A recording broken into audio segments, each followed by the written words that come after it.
সন্দেশখালীর একদা ত্রাস শেখ শাহজাহান। তার দুর্নীতির তল খুঁজে পাওয়াই দায়। একাধিক বিস্ফোরক অভিযোগ উঠে আসছে সন্দেশখালীর কুখ্যাত এই বেতাজ বাদশার নামে। শেখ শাহজাহানের নামে গান পয়েন্টে রেখে ভেরি ব্যবসা বিস্তারের অভিযোগ তো ছিলই, এবার তার বিরুদ্ধে উঠে এলো মাদক ব্যবসার অভিযোগ। জানা গিয়েছে আফগানিস্তান থেকে পাকিস্তানের করাচি হয়ে মাদক এসে পৌঁছত কলকাতা বন্দরে। এখানেই শেষ নয়, 2022 সালে আটক হয় প্রায় 40 কেজি হেরোইন। আর এই ঘটনাতেই নাম জড়ায় শাহজাহানের ডান হাত শরীফুল মোল্লার। এমনকি শরীফুলের ভাইকেও গ্রেপ্তার করা হয়। ঘটনায় নাম জড়ায় রাজ্যের এক মন্ত্রীরও। মাদক ধরা পড়ার পর একাধিকবার এই মন্ত্রীর বাড়িতে দেখা গিয়েছিল শেখ শাহজাহানকে, এমনটাই ইডি সূত্রে খবর। আর এই সূত্র ধরেই এবার এনফোর্সমেন্ট ডিরেক্টরের নজরে রাজ্যের এক প্রভাবশালী মন্ত্রীও। শুধুই দুর্নীতি নয়, দেশের মাটিতে বসে আন্তর্জাতিক মাদক ব্যবসার মতো রাষ্ট্রদ্রোহিতার কাজ করেছে শাহজাহান। সরাসরি মাদক ব্যবসার সঙ্গে জড়িত এই শেখ শাহজাহান। আর শুধুমাত্র শাহজাহান ও শিবু হাজরার ভেরির যৌথ দায়িত্ব নয়, অভিযুক্ত শরীফুল মোল্লাই দেখাশোনা করত শাহজাহানের মাদক ডিভিশনও। এ প্রসঙ্গে প্রাক্তন পুলিশ কর্তা নজরুল ইসলাম জানালেন, অপরাধীদের কঠিনতম সাজা নিশ্চিত করা হোক। মাদক ব্যবসার সঙ্গে যুক্ত প্রভাবশালীদেরও সাজা হওয়া উচিত। আমি বলছি না যে এটা করা যায়, এরা অপরাধ।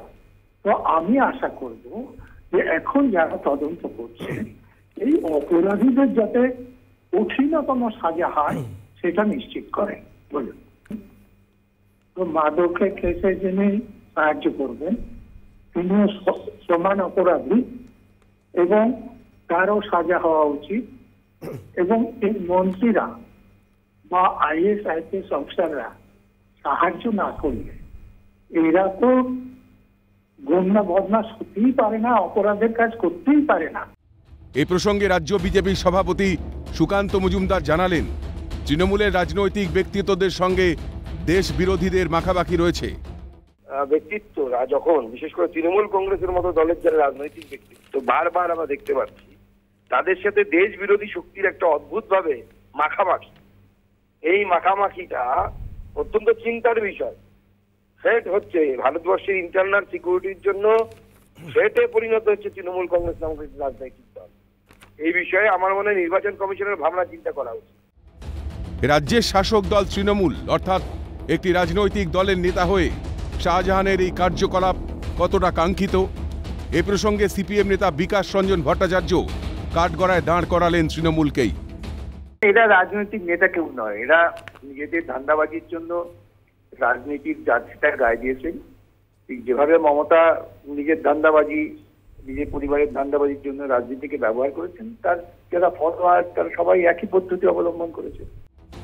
এ প্রসঙ্গে তৃণমূলের রাজ্য সহ সভাপতি জয়প্রকাশ মজুমদার সারদা কেলেঙ্কারির সুদীপ্ত সেনের প্রসঙ্গ তুলে আনলেন।